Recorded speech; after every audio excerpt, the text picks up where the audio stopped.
A esta hora transmite Chilena FM 101.3 para toda la provincia de San Antonio y a esta hora ya corresponde, como siempre, la sección que tenemos cada semana con el profesor Juan Campiro Bunster, director del Parque de la Ciencia de la comuna de Santo Domingo. ¿Qué tal, Juan? Bienvenido una semana más a nuestro espacio radial. Hola, Luis. Gusto verte, pues. Igual. Bueno, la semana pasada tuvimos una muy interesante charla respecto de lo que fue la primera parte de la Revolución Industrial, desde 1760 hasta 1850, con el efecto importante que tuvo para la humanidad el uso del vapor como elemento de energía, de fuerza y de desarrollo. Y hoy día nos corresponde ya entrar a la segunda parte de la Revolución Industrial, que se aproxima más o menos su inicio en 1850. Quisiera, Juan, que nos contases qué hito marca que en esa época haya partido la segunda parte de la Revolución Industrial. Bueno, en la primera parte de la Revolución Industrial, que duró 80 años, los científicos que mencionamos en aquel momento, partiendo por James Watt, ellos se concentraban en hacer inventos. Por ejemplo, la máquina de vapor, de la que hablamos en extenso. Pero un invento permitía cierto adelanto, pero generalmente en su explotación comercial eran ineficientes. Entonces había que ver cómo hacer, por ejemplo, para que el uso de esta máquina de vapor fuera más eficiente y su costo fuera menor. Y en eso estuvo el amigo Watt subiendo su eficiencia. Pero cuando hizo una, dos o tres, él se daba cuenta que el esfuerzo era enorme y el costo de la máquina era muy alto. Cualquier cosa que tú haces como una cosa es cara. Sí, claro. Pero si haces muchas cosas al mismo tiempo y tienes moldes y tienes sistemas, qué sé yo, te va a salir mejor. Entonces, el cambio que hay entre la primera y la segunda revolución industrial es justamente eso, que en la segunda se comenzó a producir cosas en serie. En serie. O sea, ya no hacía una ampolleta, no había que hacer 10.000 ampolletas porque había que iluminar un pueblo entero. O sea, dejaste como la fase artesanal de los inventos a hacer una producción en serie. Sí. Y también cambió el tema de la administración de las empresas. Aquí ya había más ciencia, había más tecnología, había más máquinas para escribir. Estaba más organizado el tema, ¿no? Estaba más organizado. No era la labor de una persona en solitario con su ayudante, sino que ya había una organización detrás, ¿no? Exactamente. Claro. Entonces, como lo hemos hablado a lo largo de todo este programa, los cambios en la historia se producen en forma lenta. Sí. Hoy día estamos acostumbrados a la inmediatez. ¿Quieres saber en cuánto están las acciones en Wall Street? Me gusta saber el teléfono y lo tienes. Y que los procesos sean cortos también. Cortos, claro. Sí, claro. Y ya la paciencia se va perdiendo. O pierde el interés finalmente por lo que pasa. Por supuesto. Entonces, ese es el gran cambio. Donde ya no se trabajaba, como dice, un maestro con su ayudante, sino que eran muchos maestros con muchos ayudantes. Y al hacerlo así, era ya un grupo de personas. Por eso que comenzaron a formarse los sindicatos y todas estas cuestiones que dieron lugar al gran desarrollo en este planeta. Sí. Entonces, convengamos en que entre la primera y la segunda, el gran cambio es la organización.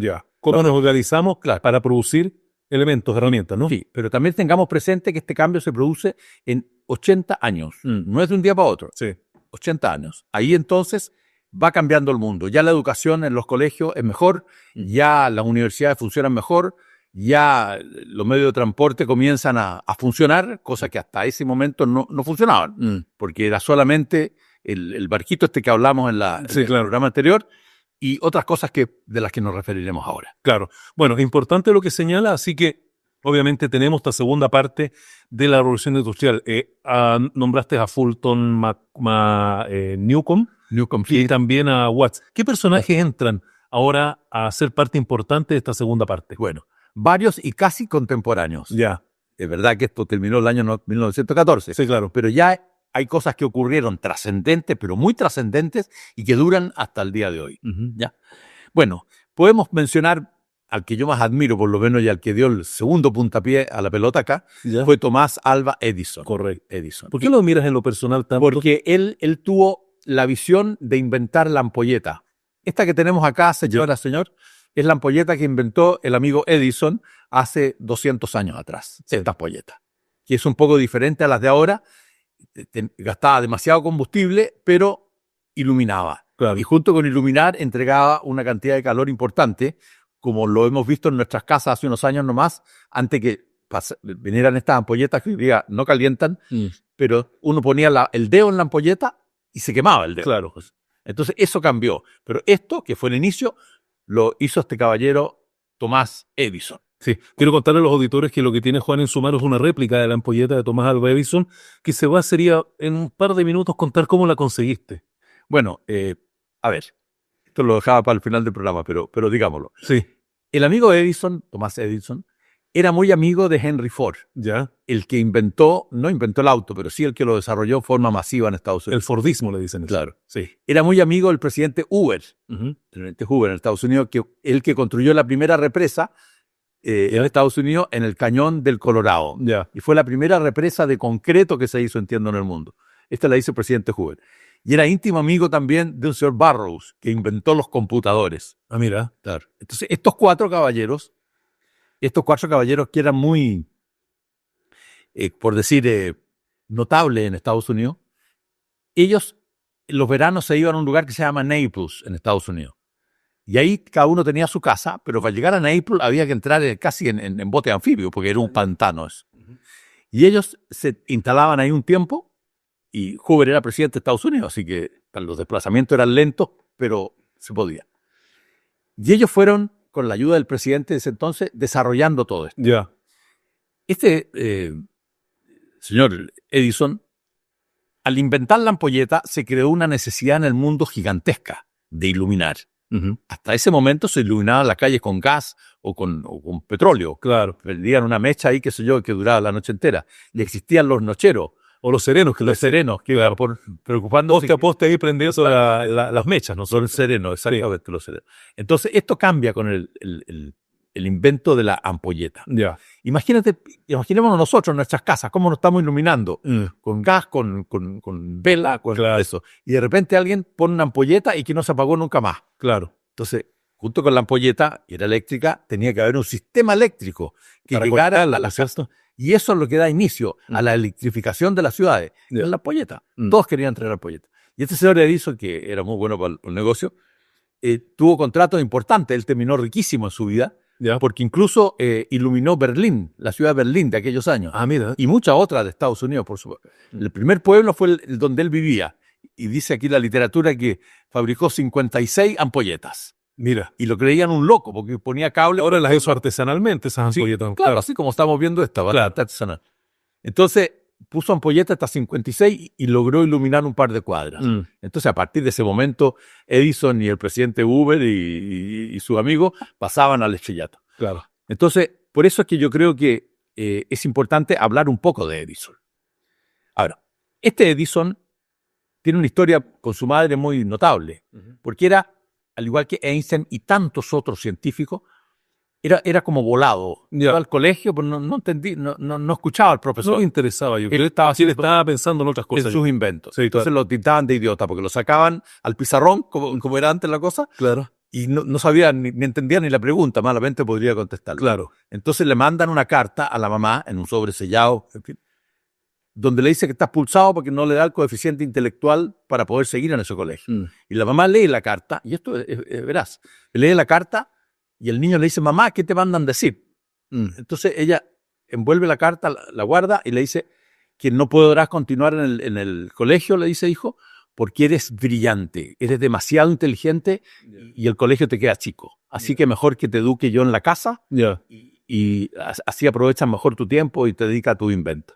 Y ella lo educó finalmente. Y ella lo educó, claro. Y cuando muere la madre de Edison, él se va a ver sus cosas, las maletas, la ropa que tendría que darle destino, ¿no? Y encuentra esta carta. Encontró la carta. Encontró la carta. Ya. Entonces, eso es como emocionante. Y la mujer inteligente logró sobreponerse al impacto que echa en un niño del colegio por tonto. Claro. La verdad que cualquier padre o madre lo debe emocionar. Claro, exactamente. Entonces, él se dedica a inventar. Ya.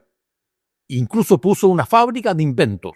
Fábrica de inventos. Trabajaba con Tesla. Ah, mira. Con Tesla. Ahí se conocieron con Tesla. Con Tesla, claro. Tesla tenía su idea, él tenía otra. Sí. Tesla quería ganar más plata, él le pagaba menos. Y finalmente duró poco No duró mucho de esa sociedad, parece. no duró mucho la sociedad. Claro. Entonces, él patentó, fíjate, dicen 1093 inventos. Edison. Edison. Ya. Y su grupito de gente. Pero también era vivaracho este Edison. Ya. Porque había gente que inventaba cosas Ya. y él las pescaba y antes que las patentaran, él le hacía un par de modificaciones muy Lo veloces patentaba y él. la patentaba como él. Ah. Entonces era definido como como realmente un hombre notable que tenía, por decir algo así, una mente superior, tanto en lo empresarial, que tuvo varias empresas, y también en la habilidad para inventar cuestiones. Claro. Él estuvo metido en varias cosas. Por ejemplo, otra de las anécdotas de este muchacho es que él iba a una estación de ferrocarril a vender el diario. Ya. Y después, el tren este iba de la ciudad donde él vivía hasta otra que, en fin, ya me acordaré por ahí, que no estaba tan lejos. Uh-huh. Y el tren tenía que esperar 6 horas para regresar a la ciudad Glasgow. Ya. Y el tren tenía que esperar 6 horas para regresar al pueblo donde este niño vivía. Ya.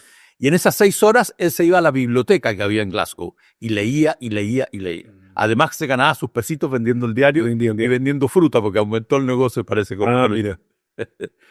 Entonces, son las cosas curiosas de Edison, ¿eh? De Edison, claro. Y un día Edison estaba curioso por el señor que transmitía en Morse. ¿Ya? Transmitía en Morse. Y lo miraba de la ventana y miraba.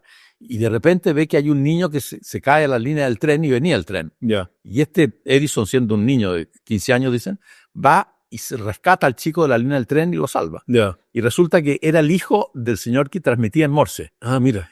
Y este señor que transmitía en Morse le enseña Morse a él. Y que lo pescó inmediatamente. Entonces después andaban buscando de otras estaciones a Edison para que emplearlo porque la manera que tenían los trenes de llegar de un lugar a otro era a través de estaciones de Morse que habían en el camino. Claro. Y se bajaba el maquinista o lo ayudante, no sé, y le decía, mire, estamos a 1 hora de llegar. Entregaban su posición, ¿no es cierto? Sus posiciones. Claro. Y así es como se manejaban. Mira. Esa fue la primera manera de comunicarse en aquella época a distancia. Y de ordenar el tráfico ferroviario. Entonces, este caballero tiene mucho que ver con la electrificación de las ciudades, tiene mucho que ver con la iluminación de las ciudades, y tiene mucho que ver con la buena fama que él quería hacerse. Que era un hombre solitario, un hombre honesto, un hombre trabajador, un hombre ayudador. Pero detrás de eso había el tema monetario. Claro. Que él con esto que hacía, recaudaba dinero, por supuesto, y lo destinaba a aumentar su prestigio, por supuesto, a través de sus nuevos inventos. Claro. Cuando yo fui al laboratorio de este caballero en la ciudad de Naples, que hoy día cualquier persona que va a Estados Unidos toma un auto, puede ir allá, no sé, caminos pavimentados, estupendo, qué sé yo. Y tú ves el laboratorio que él tenía. El laboratorio no era más que, no sé, de unos 100 metros cuadrados, no tenía más. Era pequeño. Y tenía ahí un par de ayudantes que hay no fotos, pero dibujos ahí, unos negritos, qué sé yo, que lo ayudaban en esto. Y la verdad que cualquier taller de una casa, por simple, porque todos tenemos algún tipo de taller en la casa. Sí, claro. Son hoy día más modernos de lo que este caballero tenía. Mira. Entonces uno dice, ¿cómo puede alguien tener un cerebro tan privilegiado con estas herramientas aquí que yo estoy viendo, que no son mucho más que alicates y atornilladores, haber hecho lo que él hizo? Es por eso que en el programa anterior hablábamos de lo importante que es motivar a los niños, para que en su fantasía infantil no se retracten. Creen cosas, ¿no? Que claro, y si les va mal no importa, pero ya hicieron el esfuerzo y se dan cuenta de por qué fracasaron. Yo de niño quería inventar un vehículo que no gastara combustible. Que era mi obsesión, esto del vehículo que no gastara combustible. Inventé un motor, que por supuesto no funcionó, porque le faltaba lo fundamental, que era un electroimán. Pero la vida me enseñó de que sí, efectivamente, que se necesitaba un electroimán para el motorcito que en mi cabecita había, que era con níquel, con cobalto, con este tipo de cosas. Entonces, cuando uno habla de estos caballeros, tiene que pensar que nacieron de un hogar normal, porque ningún sabio que yo sepa era hijo de un sabio. Simplemente son como mentes desviadas para la época y que se van por el mundo de la fantasía. Y este mundo de la fantasía le van encontrando una lógica. Y esa lógica probablemente ayudada por los papás, que es lo que hacemos aquí en el parque, sí, claro. Ayudada por los profesores, por quien sea, llega a destino. Todos estos niños que compiten hoy día en robótica, estamos en las grandes ligas ya, ellos vienen de su casa donde nadie sabe nada de robótica. Claro. Pero el niño, por esas cosas de la vida, habrá leído algo, algún tío, alguien lo habrá influenciado, y hoy día son fanáticos de esto de la robótica. ¿Cómo le va a cortar las alas a uno a ese niño? Claro. El papá, ¿cómo le va a decir, mira niño, si esto no vale la pena, no te dedicas? No. Han tenido el carácter los chicos probablemente para imponérselo a los papás, y los papás verán en forma admirable cómo sus hijos se desarrollan en un campo que en la época de los padres no existía. Claro. Eso es lo que hoy día hacemos acá en el parque. Sí, bueno, pero ya hemos hablado harto de Edison. Otros personajes que fueron importantes en la segunda parte de la Revolución Industrial. Claro, bueno, el teléfono de Bell, por ejemplo. Ya, Graham Bell, sí. Claro, el teléfono, imaginémonos también cómo era la comunicación en ese tiempo. Hasta el teléfono no existía nada. Nada, existía el Morse, que lo entendían 4 o 5 personas, Claro. y que estaban en su trabajo, pero tú no te podías comunicar con Morse, con tu polola, con tu vecino a 10 cuadras de distancia, porque había que entender Morse y había que tener un cable. Y tenías que tener la conexión y el aparato para emitir los códigos Morse, ¿no? Exactamente. Pero sin embargo, cuando llega el teléfono ya es la cosa distinta. Ya, claro, porque ahí era por la voz. Era por la voz, claro. La voz, como que porque no puede una voz irse por un cable. No. Tienes que tener un decodificador. Que transformarla en electricidad o en algo así, ¿no es cierto? Exacto, un decodificador a la entrada y a la salida. Y eso es lo que te permite la voz. Claro. Pero encontrar a alguien que hiciera ese decodificador o que se le ocurriera que se podía hacer. Claro. Entonces, diría yo también, uno de los grandes adelantos fue el del amigo Bell. Ya hablaremos de él en más detalle. También había un señor que se llamaba Daimler, que era socio de un señor de apellido Benz. Ya. Y ellos inventaron el primer auto. Ya. En 1770. Ah, mira. Perdón, 870. 1870. 870. Entonces, el Daimler es una marca que existe en el mundo, que es muy buena, pero que no está muy comercializada, al menos en Chile. Ah, mira. Y el Benz es el de Mercedes-Benz. Sí, claro. Entonces tú dices, la Mercedes-Benz hoy día tiene como 150 años. Sí. Y está absolutamente en cada pueblo o en cada ciudad chica del mundo instalada. Ya. Entonces, ¿cómo se hace eso? Ahora, inventar un auto significaba entrar en la combustión interna ya. O sea, ya no era la máquina de vapor. Hubo un cambio importante, ¿cierto? Que entraba combustible a un pistón parecido al otro, que había una chispa, que es la que entrega la bujía, y que ese combustible explota, entonces hace bajar O sea, ya no era el vapor, era el petróleo, ¿no? Los primeros fueron a gasolina. A gasolina, después a petróleo. Entonces, o derivados del petróleo. O derivados del petróleo. Sí. Entonces, ¿cómo a alguien se le pudo ocurrir eso? Entonces, o sea, vemos un auto, va a un taller, te parece muy normal, los pistones todos desarmados cuando te lo arreglan. Pero ¿cuándo entró el petróleo aquí y sus derivados? No, sí, siempre existió. Siempre existió, pero ¿cuándo ven la posibilidad de que esto se pueda usar para hacer esta combustión interna? Bueno, lo que pasa es que el petróleo también es combustión interna, pero funciona de una manera distinta. Ya. Cuando tú le inyectas benzina a un cilindro, sí, la chispa hace explotar esa benzina dentro del cilindro. Sí. Y eso genera una fuerza y el pistón baja. Claro. El petróleo es distinto. Tú tienes que... El petróleo es de combustión más rápida. Ya. Si tú presionas fuertemente con el pistón hacia arriba el petróleo que le inyectas, ¿sí? como la gasolina en el otro, al tener mucha presión se calienta y explota. Se produce la combustión. Entonces, requería de una técnica un poco más sofisticada y finalmente depende lo que tú quieras hacer, si usas benzina o si usas petróleo. Ya. Esa es un poco la diferencia que hay. Y hoy día el petróleo es más barato que la benzina porque requiere menos refinación. Sí, pero estos combustibles, ¿en qué momento ya comienzan a hacerse importantes? Bueno, aquí te diría yo en la segunda etapa. La segunda etapa ya. En la primera no existía mucho porque estaba el vapor. Sí. Y estaban todos alucinados con la maquinita de vapor. Pero en la segunda etapa, claro, el vapor es reemplazado, diría yo, para las cosas menores. En una casa, qué sé yo, tú puedes tener un auto que lo guardan en el garage, lo sacas, qué sé yo. Sí. Es un elemento mecánico menor. Pero ya si quieres mover grandes volúmenes o generar mucha energía, ya la gasolina, que también se puede usar, es menos rentable que el petróleo. Ya. El petróleo requiere menos refinación para algunas cuestiones. Así es. Si tú a un auto le echas petróleo, un auto que anda con gasolina, no te funciona. No. Porque necesitas presionar mucho el combustible. Y en el auto no lo presiona prácticamente nada. Ya. Eso es un poco la cosa. Ahora, está el auto, está la radio, por ejemplo, las cadenas de montaje, que es lo que hablábamos delante. Sí. Las cadenas de montaje.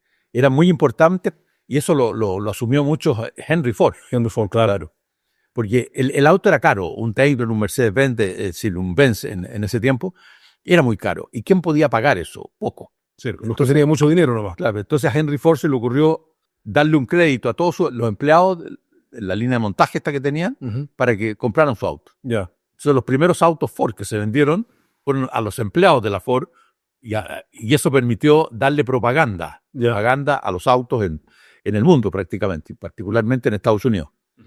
Entonces al masificarse algo, el negocio es rentable. Ya. Por eso que estas cadenas de montaje, vienen existiendo hace mucho tiempo, son una de las razones, como lo hablábamos delante, del cambio de la primera revolución a la segunda revolución. Claro, porque se organiza mejor todo, ¿no? Por supuesto. Se pone todo más eficiente. Cuando uno ve en internet las cadenas de montaje de los chinos, por ejemplo, Sí. bueno, eso es algo impresionante. Esto producen cientos de autos al día Imagínate. y los sacan en el día, por favor. Entonces, la cadena de montaje es importante. Antes era el hombre el importante ahí porque iba apretando las cosas, qué sé yo, pero ahora son los robots. Sí. Bueno, pero llegamos ahí a la segunda parte de la Revolución Industrial hasta 1914, con el inicio de la Primera Guerra Mundial. Claro. Cuéntanos un poco qué pasa en ese periodo. Bueno, antes de terminar, para terminar con esto, por ejemplo, el cine comienza también en esta segunda parte de con los hermanos Lumière, no sé si lo... Lumière, sí, por supuesto. Exactamente. Con su película del tren. Con su película del tren. Y cuando la proyectaron salieron todos arrancando, ¿te acuerdas todo eso? Claro que sí. Es la misma. Después el amigo Tesla inventó la corriente alterna, que es mucho más comercial y más barata de desplazar de un punto a otro, la corriente alterna que la corriente continua. Claro. Ese fue Tesla cuando se asoció, bueno, después que se asoció con Thomas Edison. Por ejemplo, hay otro famoso que eran los Zeppelin, ¿te acuerdas? Sí. Los dirigibles. Que eran con hidrógeno, claro, flotaban con hidrógeno. Sí. Bueno, y ahí se produjo una tragedia. Una tragedia arriba de Nueva York, nada menos. Hindenburg, ¿no? Hindenburg, exactamente. Entonces, había un señor de apellido Zeppelin que inventó el dirigible, pero eso te permitía desplazarte rápidamente entre un punto y el otro. Claro. Qué sé yo, también el avión, el Orville and Wright, los hermanos Wright. Sí. Ellos se encargaron de hacer un avión con un motor. Existían los planeadores que iban de un lado a otro. Claro. Pero ya con motor. Pusieron motor a ese motor, se caían con motor y todo, ¿no? Pero eso fue evolucionando. Otro de los grandes inventos de los que hablaremos, y por supuesto que la administración ya más científica de las empresas, al final, en la guerra, antes de la guerra. Ahora, ¿qué pasó en 1914? El hombre venía embalado inventando cosas. Claro. Pero en la guerra del 14, los gobiernos le dicen a sus famosos científicos y a las fábricas de lo que fuera que tienen que dedicar todo su esfuerzo a crear armamento. Entonces, señor Thomas Edison, ya con su ampolleta, bueno, Edison ya está al final de su vida, pero murió después, claro, tuvo que dedicar todo su esfuerzo a hacer cosas para la guerra. Y así todos los demás. Entonces ahí se produce un stop, digamos. El desarrollo como lo veníamos obteniendo para la mejor vida de la gente ya se detiene. Y todas las industrias de tipo mecánico tienen que dedicarse a esto de la guerra. Claro. Pero también es importante la pregunta tuya, porque unos años después viene la Segunda Guerra Mundial. Claro. Y el sobrante, lo que queda después de la Segunda Guerra Mundial, es lo que nos ha traído la tecnología hasta nuestros días. Sí, porque creo que se progresó en varios campos en la Segunda Guerra Mundial que lo usamos ahora actualmente hasta el día de hoy, ¿no? Por supuesto, claro. Los aviones de reacción, por ejemplo, ya los había. Entonces, es interesante ver cómo es el proceso desde el fin de la guerra industrial hasta el fin de la Segunda Guerra Mundial, donde las grandes potencias heredan a los sabios que habían, a los científicos, los hacen propios como Einstein y otros más, qué sé yo, claro, y trabajan ya para los países en cómo mejorar la vida de la gente. Lo vamos a ver la próxima semana en detalle, Juan, pero además quiero proponerte otro tema relacionado con lo mismo. ¿Cómo impactó la revolución industrial a nuestro país? Te lo dejo ahí como tema para la próxima semana. Muy bien, pues muchas gracias, Luis. Después hemos conversado con Juan Campino una semana más acá en Chilena FM, como siempre con nuestras distintas charlas y programas que tenemos con él, que retomaremos, quiero decir, la semana próxima. Ya seguimos con más de nuestra programación.